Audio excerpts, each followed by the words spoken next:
Hello, everybody, and welcome to Dales. My name is Dale, and I'm coming to you from Manitoba, Canada. So, I have been struggling with something for a long time, and I think it's time for me to talk about it on my YouTube channel. And I hope I don't come off too strong because that's not my intention, but I do need to explain something. Um, this is about Levi, my horse. Not my horse, the horse that I created.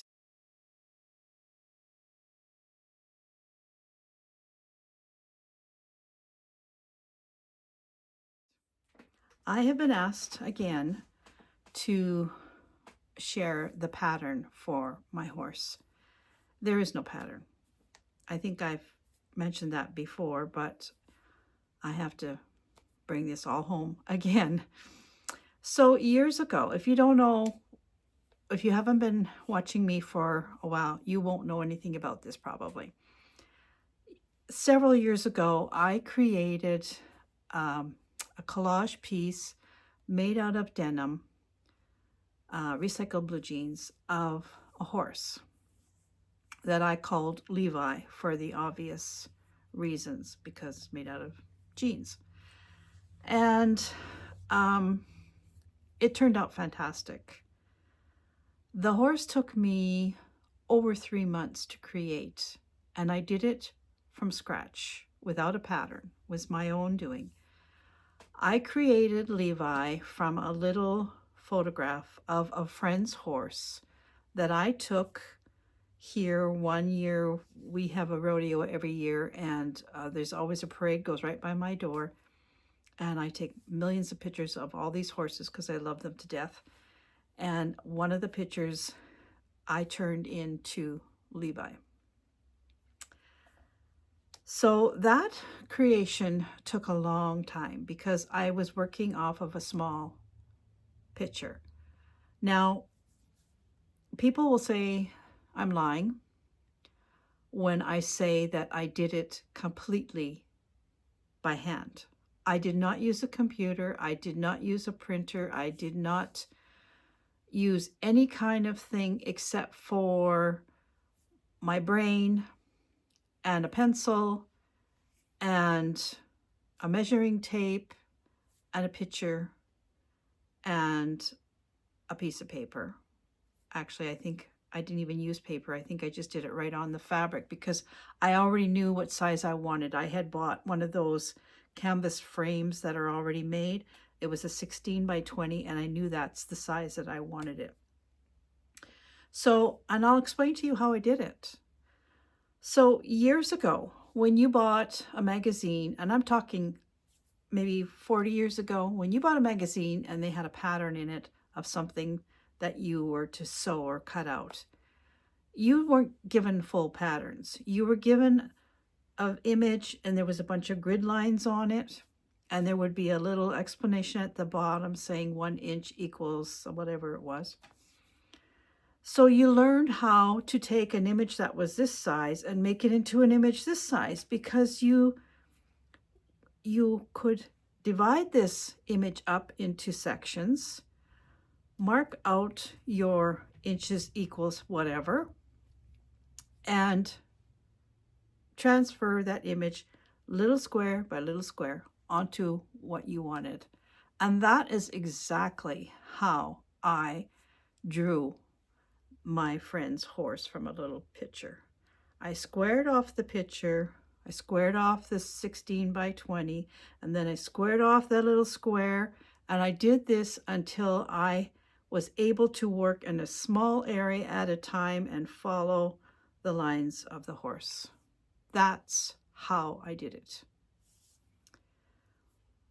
Then what I did was I went back to the picture. I had drawn the horse on my fabric with a pencil.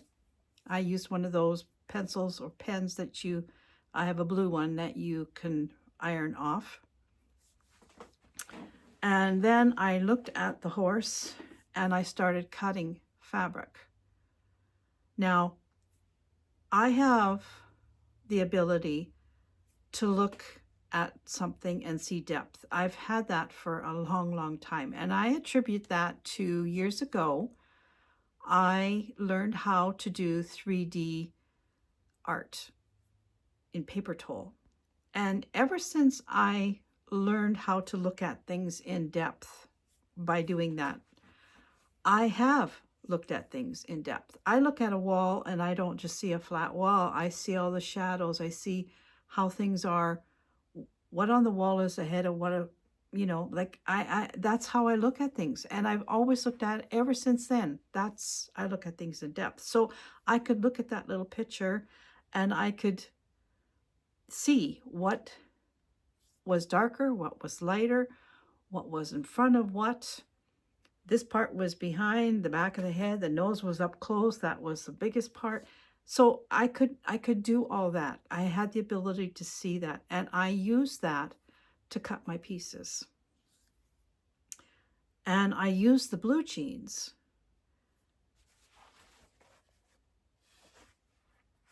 to cut my pieces because one piece of blue jean is 2 colors. And I had several different pairs of blue jeans in different colors that each one gave me 2 colors.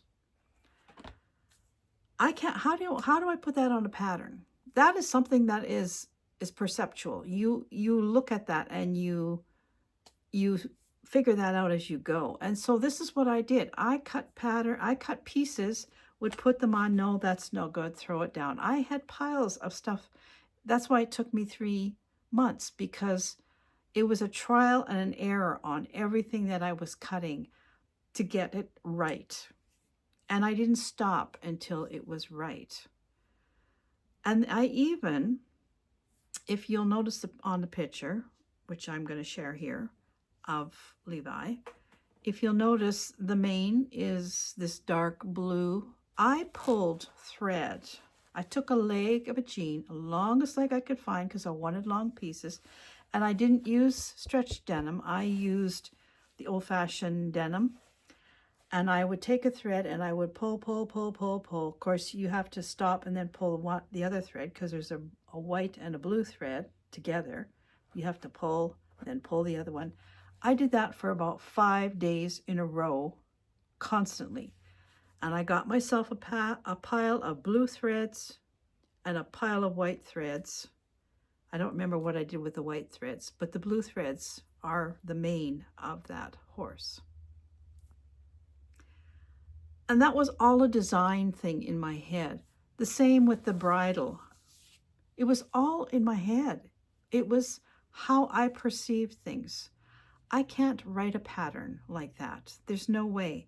And even if I could, I don't want to, because it's my creation. It means something to me. I poured everything I had into that horse, and I never really intended to duplicate it.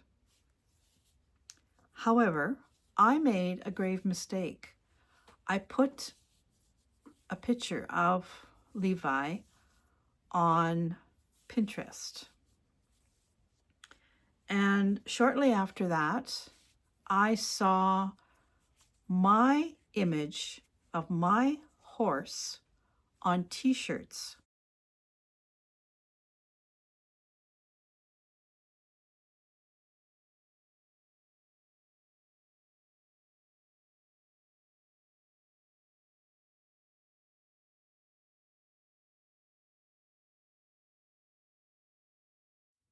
On Pinterest.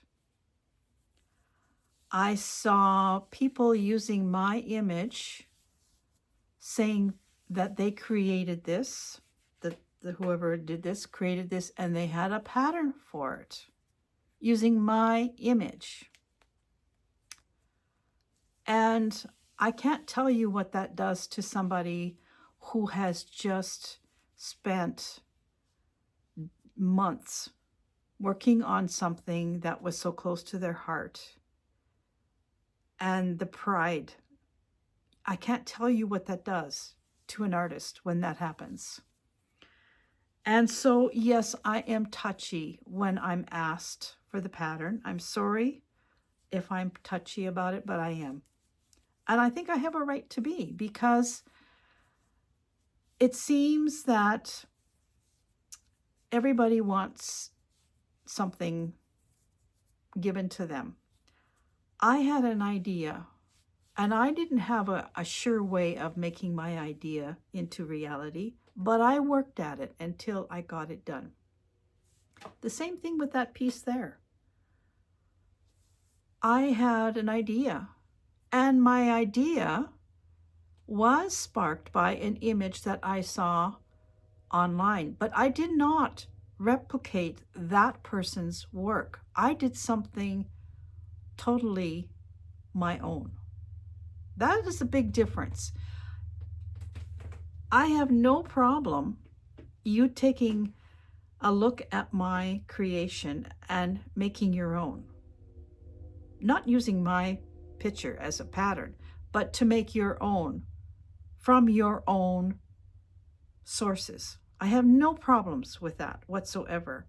But I have a problem if you take my image and put it out there and make a pattern, because what you've done is you've blown my image up on a computer and made a pattern and sold that image, or sold the pattern. I have a big problem with that.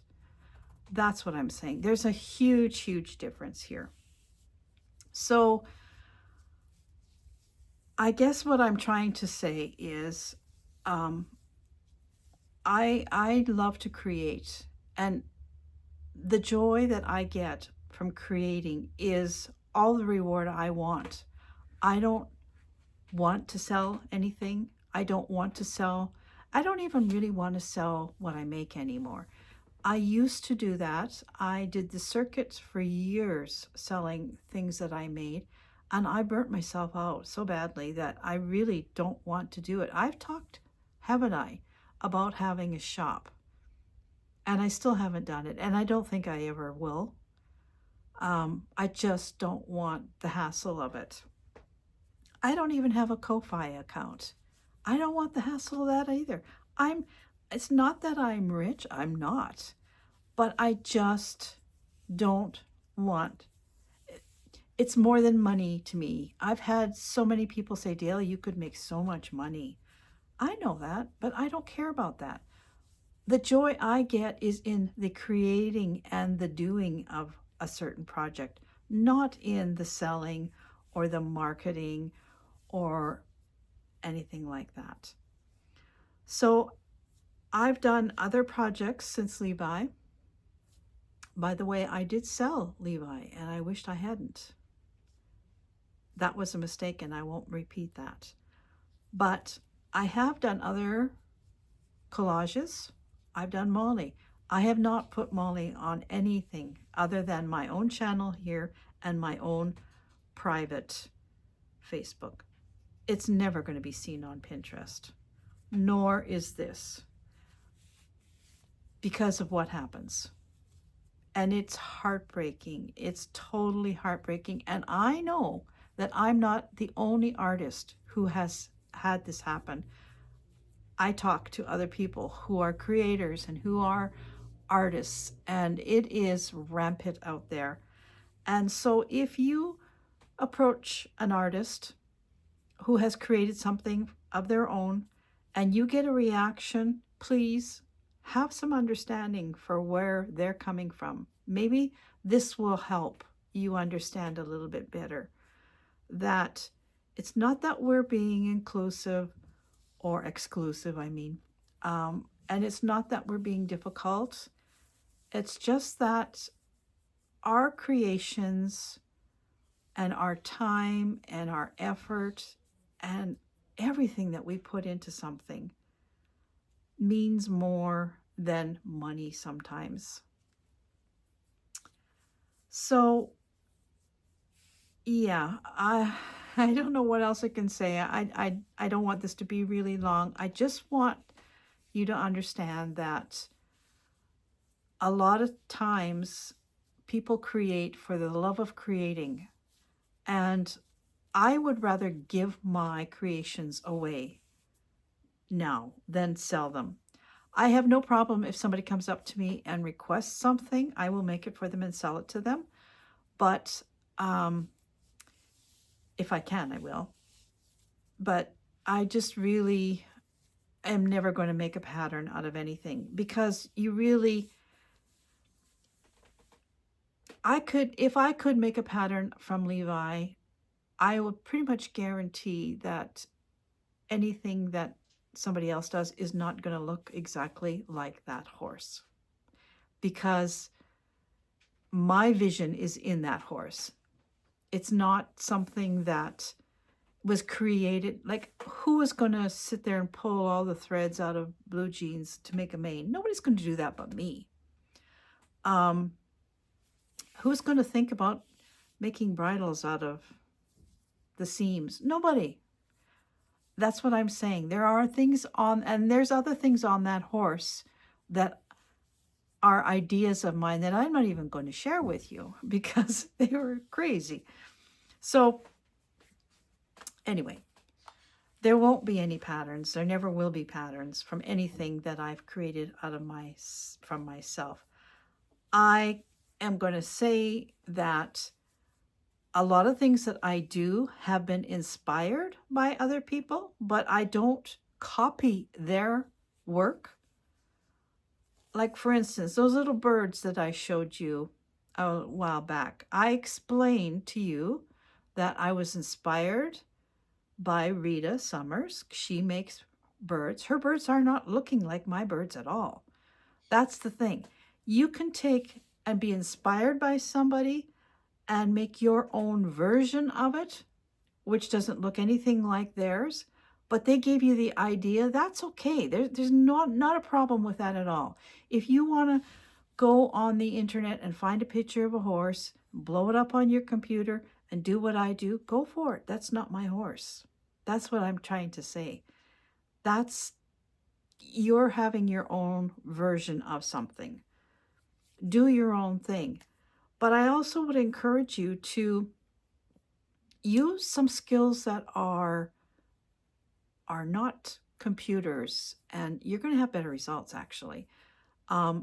If you can learn to enlarge something from this to this by using a paper and a pencil and maybe a ruler if you need one,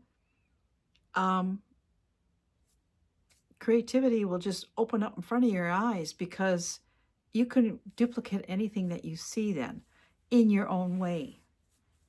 Not somebody else's, but in your own way.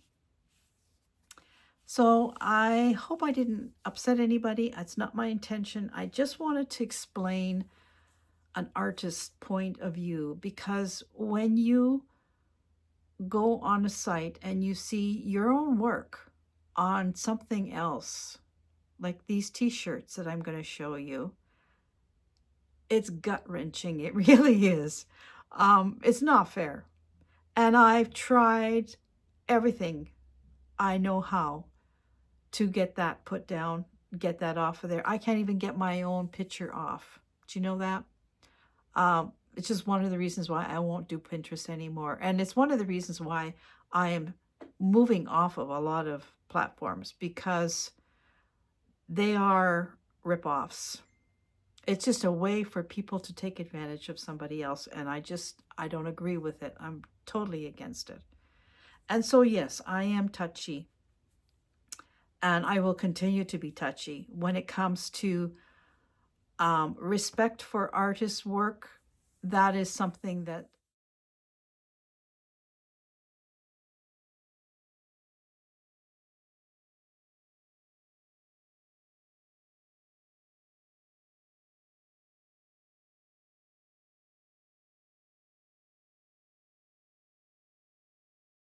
no, I mean, there's no gray area there.